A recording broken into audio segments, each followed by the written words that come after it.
We've all had crazy busy days, trying to stay on top of our inbox, managing constant interruptions, racing from one meeting to another, and struggling to deliver on the tasks that drive real value.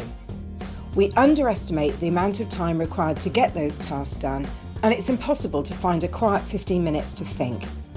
It feels like we're on a stationary bike, pedaling like crazy but never moving forwards. Meanwhile, our anxiety levels rocket. What's going on? Let's look at what happens in our brain and how we can train it to focus on getting our real work done. So first, it's the amount of information we have to deal with. Our brains are bombarded with data. Psychologists tell us that we can only take in about 7 pieces of information at once.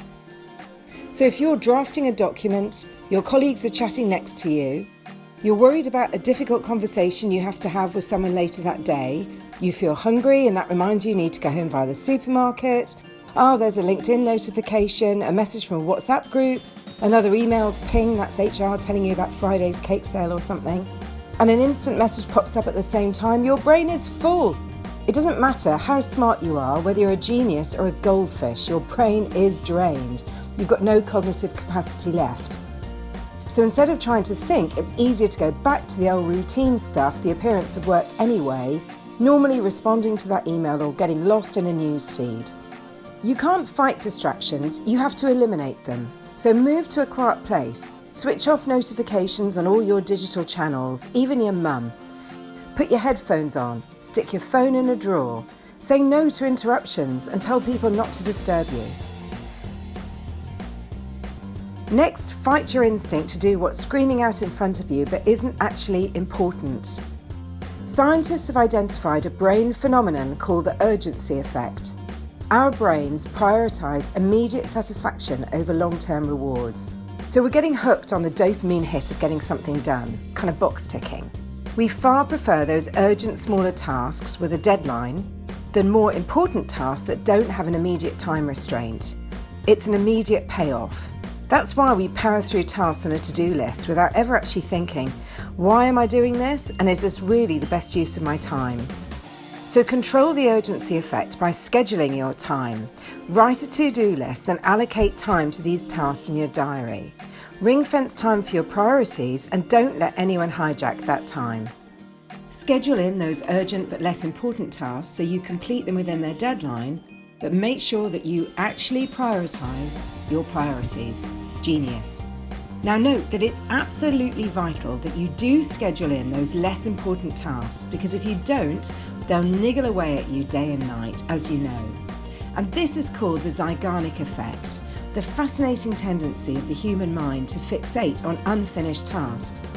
So rather than feeling proud about the tasks we've completed, instead we stress about the small stuff we've still got to do, emails, cleaning up, whatever it is.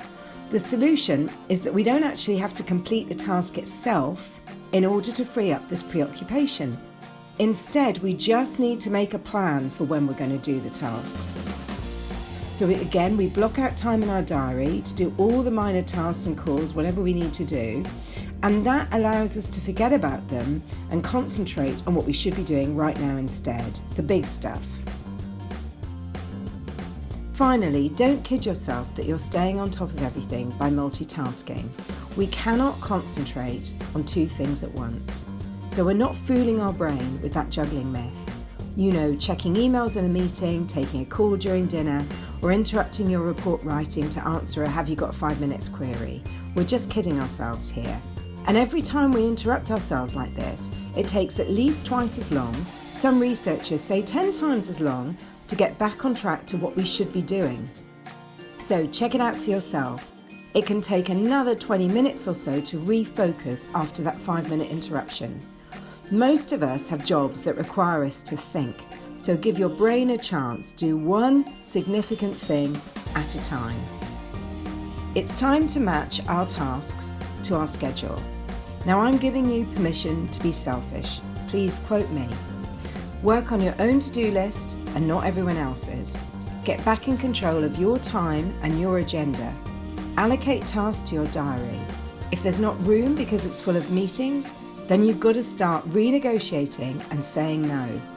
Maybe a call could do instead.